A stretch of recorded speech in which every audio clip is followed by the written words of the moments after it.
is funny that they were calling this Trump's Benghazi, and it's like I thought, but Benghazi wasn't a bad thing. Hillary Clinton made that go away. It's not right. Exactly. There was nothing there. Right. It was a YouTube video, right? Right. It was a YouTube video, and then it was just some protesters, and it had nothing to do with Obama or Hillary Clinton or anything.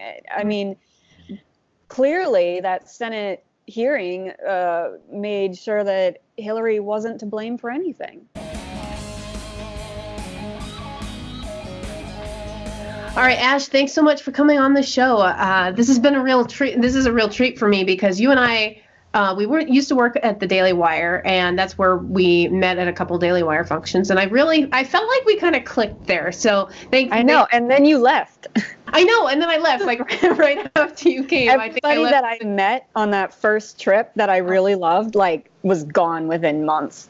It's too bad, but things change and career opportunities come up that you just can't say no to. So I wanted to jump right into things because obviously recent events in the Middle East have been huge for the news cycle. But for those who are not caught up in what's been going on, or they've just been living under a rock, because how do you not know what's going on with Iran? I wanted to ask if you could kind of give people a recap, because there's a lot of misinformation about, did Iran start it? Did Trump start this conflict? Who started what? And that's basically my first question for you. Who started this conflict? How did this whole Mideast situation from the last 2 weeks get started? I mean, the conflict has been going on, obviously for decades. You know, we've been struggling with the country. This most recent escalation has kind of come from Iran killing some American soldiers, and then a bunch of protesters that were linked to Iran-backed terrorist groups tried to storm our embassy in Baghdad, and the media then tried to make it seem like it was some Benghazi for Trump, even though it was swiftly taken care of. And according to the State Department, there was no breach of our embassy. Nobody was hurt. The ambassador wasn't even there. Mm-hmm. And so then after that, you've got Iran firing missiles, or reports of Iran firing missiles, and then eventually they accidentally shot down that Ukrainian airliner and killed over 170 people. Mm-hmm. But if you look at how the media has been covering this, I mean, even their first attempt was to just say, oh, this is Trump's Benghazi, right? Like, let's pull Secretary of State Mike Pompeo in front of the Senate for 11 hours and make him talk about this. Well, it's like, well, an ambassador wasn't killed. Nobody was killed. Nobody was even injured. Mm-hmm. But then the media went from that to saying, basically, like, there's been no issues with Iran until, like, last week, and it was all Trump's fault, that Trump is the reason that the passenger plane was shot down, that if he hadn't killed the Quds Force General Qasem Soleimani, then none of this would have happened, right? Even though Soleimani was responsible for the deaths of more than 600 Americans, a lot of terrorism, he was one of the world's worst terrorists, and the media is just going to bat for him like they did al-Baghdadi when he died, and it was all, austere religious scholar. Mm-hmm. Yeah. I mean, now it's basically like killing Soleimani. I mean, what was it? Chris Hayes comparing it to the deaths of Princess Diana and Elvis. It was like, what? Whereas, again, completely excusing the fact that Obama ran drone strikes without getting congressional approval, hundreds of them. And now they're saying, oh, my God, he didn't get congressional approval. This is, again, like, this is against the law. Impeach, impeach, impeach. Mm-hmm. It is funny that they were calling this Trump's Benghazi. And it's like, I thought, but Benghazi wasn't a bad thing. Hillary Clinton made that go away. It's not. Right, exactly. There was nothing there. Right. It was a YouTube video, right? It was a YouTube video, and then it was just some protesters, and it had nothing to do with Obama or Hillary Clinton or anything. I mean, clearly that Senate hearing made sure that Hillary wasn't to blame for anything. Yeah, it's funny to me how when push comes to shove, if the circumstances are what they are, the Democrats really will, and the media really will reveal what they really think and acknowledge what the reality of Benghazi, Benghazi was bad. I think that that's an underplayed element right now on the right, because like we just got the media to admit Benghazi was a bad thing. Yeah. I mean, after all these years, now this is what it takes. Now when they want to say that Trump did something bad, they finally admit that Benghazi was a disaster. I know that's kind of a side point, but... Right, but that was that scandal-free administration we had, years ago. That nothing bad happened there, except this Benghazi, which was somehow in this bubble that was not under Trump, but also not under Obama. Right, it was this pure... the Obama administration was this pure point of history where nothing bad ever happened. Everything was perfect, and roses blossoming and the perfume smelling air at all times, but then we got... It was lowered, iced. Exactly. Yeah. And now we have Trump, and just everything has gone to hell. Trump is just, the Antichrist, essentially. He is bringing, the end times into the Middle East, and he will rise up, and he will be the Antichrist. And that 3.5% unemployment and rising wages is just the worst thing for the country. That is just that is the scandal. That is the scandal of the new Roaring 20s. I think that they're going to probably start calling this era the new Roaring 20s, or I'm going to coin that right now, and you can quote me on that. I mean, I would always want to go back to the 20s, except for the whole Prohibition and then Great Depression thing. But the roaring part is great, right? Yeah, the flappers and bootlegging. Yeah, Let's do all that. Empire, all of that. Let's bring back the good old days. So just to kind of go back with Iran, though, my understanding is that Iran basically instigated this entire, this single conflict that we've been dealing with. First they attacked us, then Trump responded, then it was Trump's fault somehow for responding. Right, exactly. Well, because what the Democrats and their media counterparts want is basically for Trump to do nothing, right? That's what Obama did, which Iran would still escalate and retaliate, because remember, they've been having these little attacks all last year, right? Remember their little terrorist groups attacking the Saudi oil fields or tankers out in the Strait of Hormuz. Like, they've been doing stuff, or shooting down our drones, right? So they've been escalating, and Trump hasn't really, he's been more diplomatic or more sanctions, right? He hasn't, retaliated with drone strikes or anything.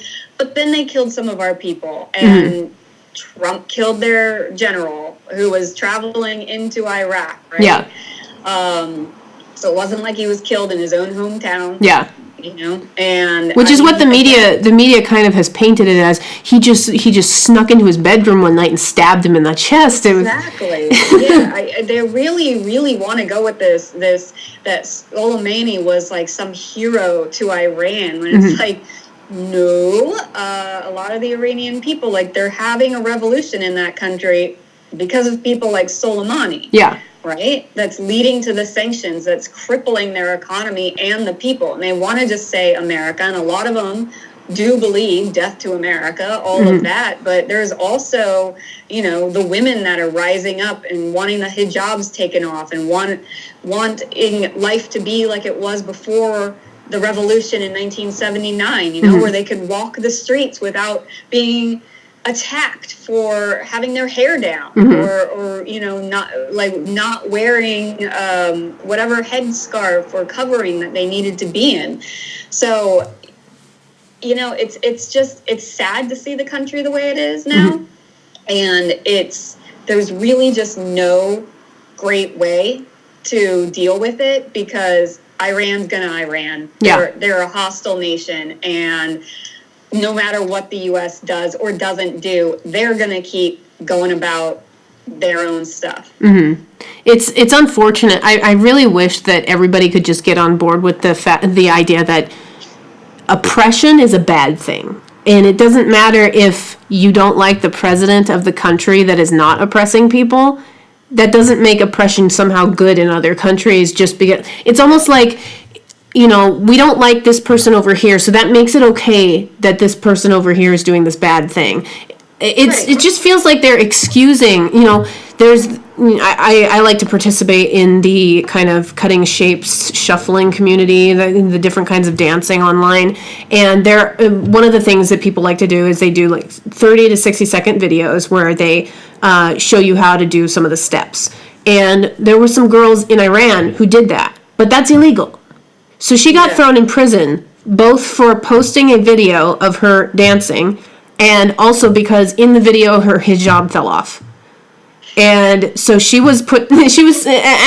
I guess I just get frustrated. I'm like, where are the feminists and the women's rights activists and everybody else? Where are these people when she was 16. She's being thrown in prison for posting a 60-second Instagram video of her dancing and her hijab fell off. They stand behind the Linda Sarsours and the, who's the one out of Minnesota? Omar. Omars of the world that say the hijab means freedom for women, that it's a symbol of freedom. And it's just, no, that is literally not what it is. Yeah. Very specifically not what it is. But, I mean, just getting back to Iran and even the embassy, I mean, when they were trying to compare it to Benghazi, you have to look. The U.S. embassy in Baghdad is really large. I mean, there was at one point about 16,000 people working there. I mean, it's kind of like a college campus. Like, there are tennis courts, there's restaurants, there's homes, apartments there. I mean, it is a pretty big community. I think at the time of the Iranian attack, there was maybe 6,000 to 10,000 people. But, I mean, I think that's something that people really need to keep in mind, that the scale of what Iran tried to do by storming that embassy was pretty monumental. It required a response. I mean, they were trying to get in the doors of what was essentially a U.S. community in Iraq. And I think what people don't understand is a U.S. embassy is U.S. soil. So it's as if somebody came to Florida, somebody walked into the door of Florida and set foot there and started shooting up people.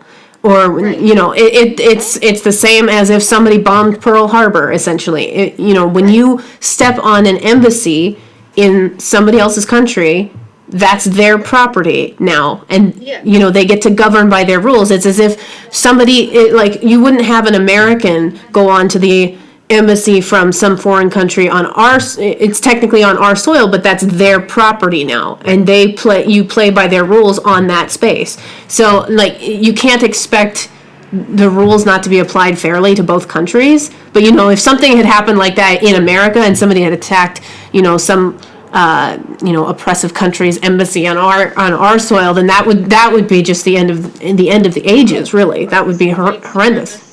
No matter what, like some sort of colonialism, imperialism, all of the nice little SJW buzzwords would get thrown around. And I mean, the media is trying to say that Trump killing Soleimani was an act of war. But really, you might make the case that the embassy attack was an act of war. I mean, for the reasons you just stated. Now, that's something I wanted to bring up, because this whole act of war business seems to be, I think it's kind of an academic discussion at this point, because the United States has not declared war since World War II. And yet, how many wars have we been involved in since then? Are you going to tell the people that fought in Vietnam or in the Korea Wars or in Iraq or whatever? Are you going to tell those people they were not at war when they were fighting in those countries? So my question for you is that part of the Constitution really even valid anymore? I mean, it's still on paper, and I'm not saying that we shouldn't, uphold the Constitution, but in practice, we haven't been following it. So I guess, why? I mean, I guess I'm asking, why are we having this discussion when we don't even follow the law on that issue anyway? Well, we have a 24-hour news cycle. They've got to discuss something, right? They've got to have all of their academics on to say, this is war, this is this. And what I think really should be done, especially for Trump, because some of his advisors just probably aren't the right people. that he needs to, there's a space for academics and scholars who have been studying Iran and its conflicts and its issues with the U.S. for decades, right? There's some good scholars out there at numerous think tanks on the right and the left, right? Their ideas should be considered. We also obviously want to listen to the generals, but I think people that aren't really being heard from right now that need to be are the veterans that have actually been over there. Because it's one thing to speak at a higher level about how the way something is, but it's another thing to have actually experienced it, because those two things almost never line up. So when I was in college, I took a political science course my senior year, because I'd gotten into politics between my junior and senior year that summer. And so I thought, oh, you know what? I know this stuff now. I worked a campaign. I know how this all works. Let me take the class. And so whenever there'd be a question, I would answer it according to what we did on the campaign, and it would be wrong. Because what they say is supposed to happen, or how things work, is not how it works in the real world. And so I think having those veterans, having the troops in on all of these discussions would be, a big benefit to the country. I mean, it's not. It doesn't even just apply to what we're discussing right now. Is whether it should be considered war, or whether it's not. Like even when I was in management, there's you can give somebody the steps of here's what you do when this happens, but then when you're actually faced with the situation and you're dealing with human beings and real people, it's like, okay, so the rules that you gave me don't actually fit. Like, they're usually kind of vague, almost suggestion level kind of ideas where they say, well, if this happens, then you should do this, but it doesn't take into account all of the variables and all of the factors of the specific situation. And that's where kind of the divergence of the academic discussion and the practical application kind of, they separate from each other. And that's why it's unfortunate that, you're absolutely right. We need people that have actually had to deal with the practical application to be the ones having the academic discussion, not people. And I'm not saying that that academics can't have some sort of a role, because sometimes, maybe they could, provide some insight that somebody on the ground might not have had time to think of. But the history of all of this, what they've done in the past, what each person has been involved, has been capable of. I mean, all of that is great information to have. Yeah, but I think it's kind of backwards, where we focus only or more significant. We give more significance to the academic who hasn't had the on the ground experience than we do the people. The left. Yeah, we have. Has the academics and they have the media, so they just want to stay in their bubble. And if you have a veteran on, you risk him saying, oh no, Trump's doing exactly what needs to be done over there, right? You can't have that on CNN. That would be a scandal worse than clearly Benghazi was. To have somebody admit on TV. It's a scandal now. Yeah, that's the scandal. Well, yes, Benghazi is a scandal now when we can apply it to Trump, but it wasn't a scandal, and it never was a scandal when Hillary, when it was involving Hillary Clinton. So, I guess my this is kind of just to wrap up the Iran conversation, but how do you think Trump's handling of Iran, do you think this will benefit his re-election campaign? Do you think it's hurt him at all? What's your take on his 2020 prospects? I think it's too early to tell at this point, because it's January. If Iran backs off, because apparently there might have been a secret back channel of the Trump administration faxing the Swiss embassy in Iran, which is kind of a counterpoint, or a conduit for communication between the two nations, where they were saying, hey, don't escalate, and kind of going back and forth, and everything was a lot more diplomatic than what both countries were saying outwardly. So, this might be essentially over for now. And if we don't have another escalation right before the election, then it probably won't affect Trump at all, because a lot of his people don't really understand what's going on. Or they're mostly concerned with what's going on in their own lives, rather than what's happening over in Iran.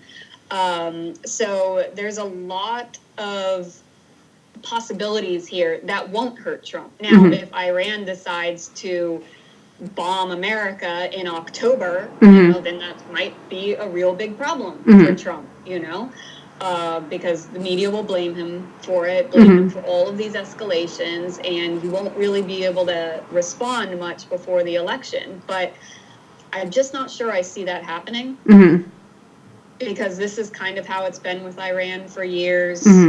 They step out, we step out, and we kind of stop. Yeah. I mean, there's going to be so many more domestic issues that could hurt or help Trump's reelection, and we can't even foresee those right now. Yeah, it's kind of the obligatory question, because everybody wants to know, will this turn the tide of the election? Will this cause Trump to lose? Nobody ever knows that. Right. I mean, I like to speculate. I mean, that is what I've been doing for years. That's my role at the Observer, is to do this speculation, and I do love it. And I do have a background based on people that I've known, people I've talked to, where I've worked, the type of work I've done. But when it comes down to it, it's nobody knows. What does this mean for 2020? What does this mean for 2020? It's like nothing. What meant anything for 2016? Right. I mean, maybe it was tired of Obama, tired of the rough economy, and maybe Comey reopening that email case right in October. I mean, rather than anything else going on in the world.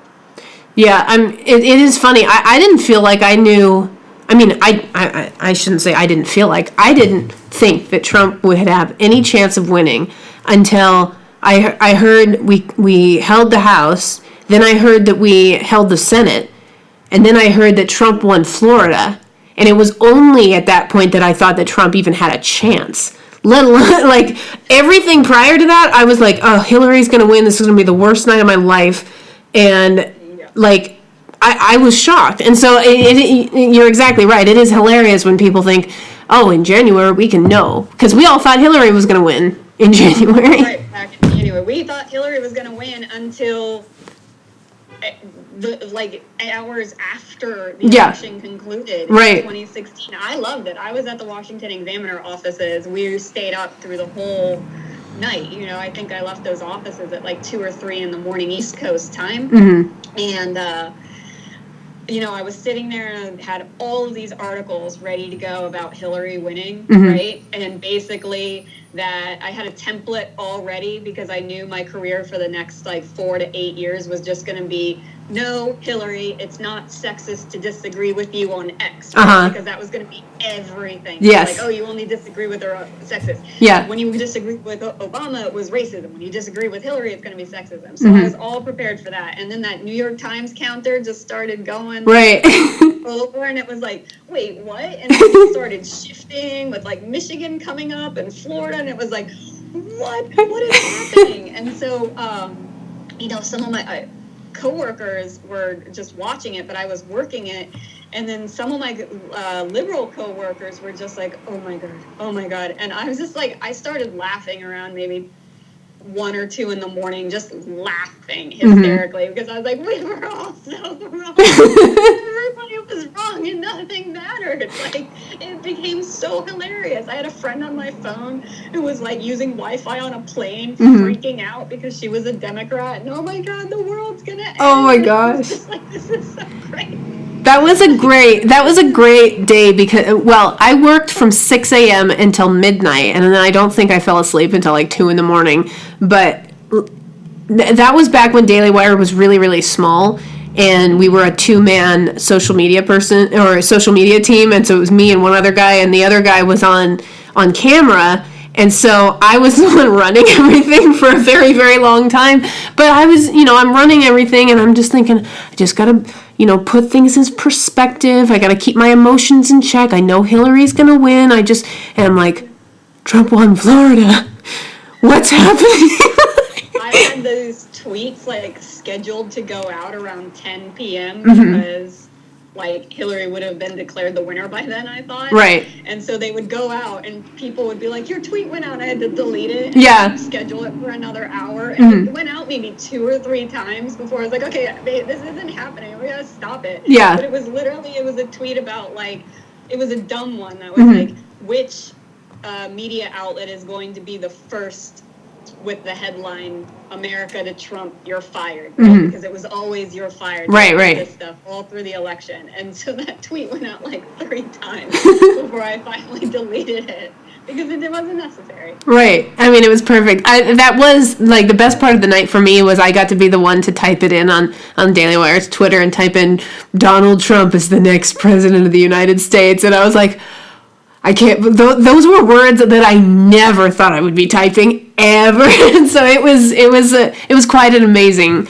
experience, and I look forward to hopefully experiencing something to that effect this next election cycle. Although it won't be nearly what the shock was the last time around. Right. No, absolutely. What it's looking like now is that Democrats are going to put up a pretty boring candidate, and boring candidates lose. Yeah. Like, I mean, you just keep going back. Hillary, Mitt Romney, John McCain, John Kerry, Al Gore, all boring people, you know, and it just doesn't work. And right now, I mean, Bernie Sanders isn't that. I mean, he's at least animated, but ultimately, compared to Trump, pretty boring now, especially since he's kind of quieted down quite a bit. Yeah, and also there was a lot of, I know people said, oh, it's sexist, or you can't talk about this, but Hillary's health was a big thing, and I think was a big kind of, I don't know, ball and chain, or it was that was something that really dragged her down. Because if let's just pretend for a minute I'm a Democrat and I'm looking for the best candidate. And regardless of politics, I'm looking at Hillary Clinton and I'm thinking, I don't think this is a candidate I want in office because I don't know if she's going to pass away during office, and then we have somebody else who, maybe, yeah. I mean, so then am I voting for the VP then if that's the case? And so that's kind of, I think that's one of Bernie Sanders' most underestimated issues that he has, because he literally just was recovering from a heart attack. And that's not to say that former presidents haven't had heart attacks before, but it's not a good look when you're on the campaign trail and you're being hospitalized for, heart conditions. It's just, it's kind of, and it's unfortunate, but it's a vote of no confidence for me when I'm wondering, are you going to die in office, and then we're going to get whoever the heck your VP is, and then your VP gets impeached and removed from office, and then we get like it's not going to fly. You have to have the presidential candidate, and this is something that Republicans, I think, have the biggest issue with, but right now Democrats do as well. Your presidential candidate has to be the guy that people are voting for. You can't just, bring on Paul Ryan to appease the base kind of thing.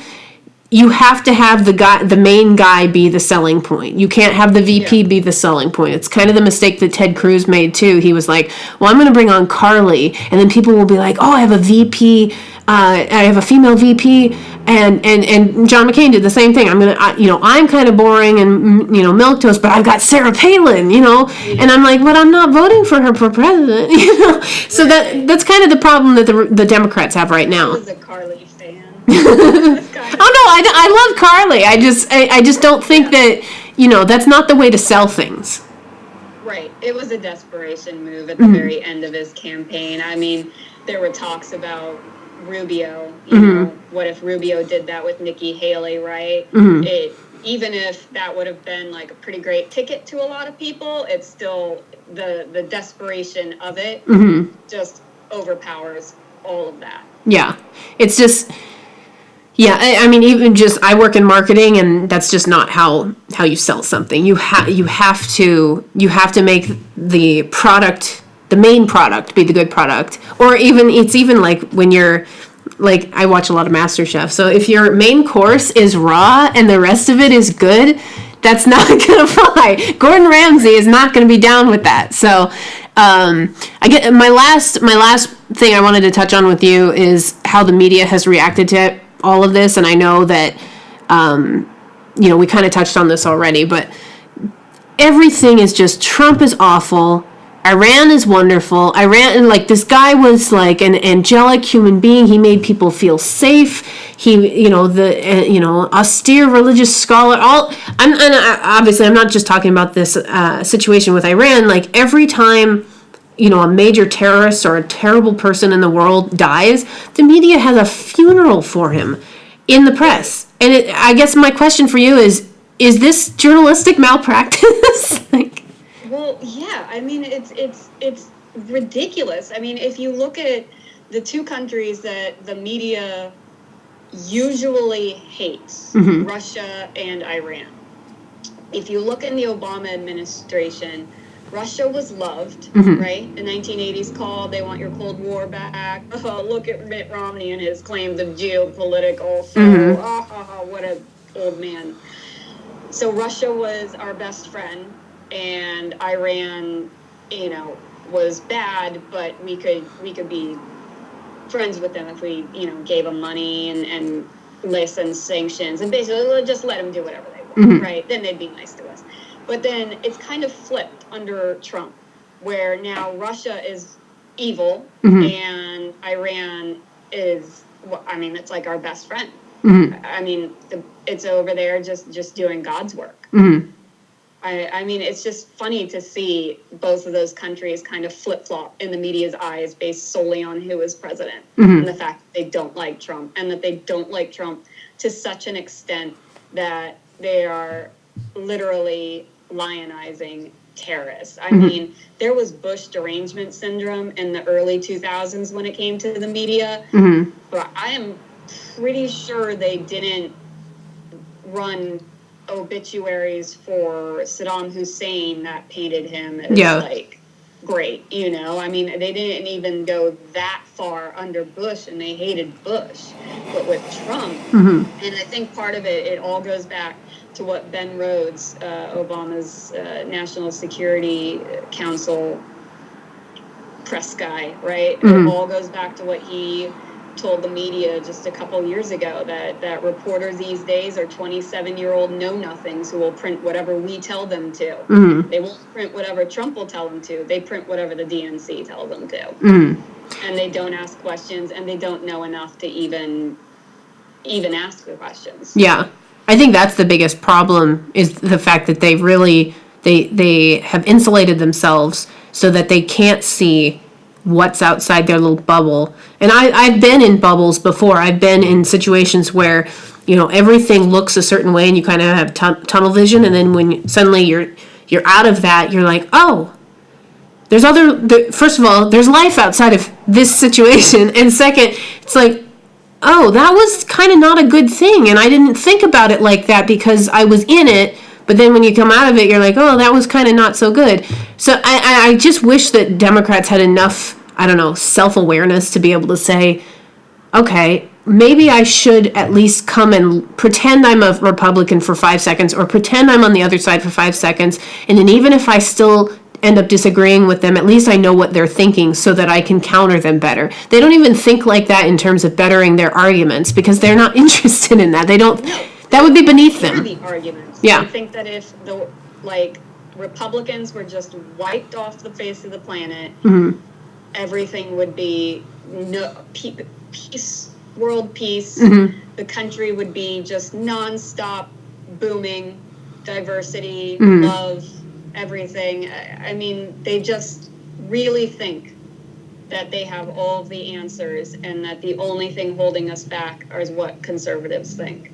I think that there are Democrats that sincerely believe that the reason why Iran hates us is because of Republicans, or the reason why this bad thing is happening is just because Republicans exist. And I think that's unfortunate. I think there's also some Republicans that think the same thing about Democrats.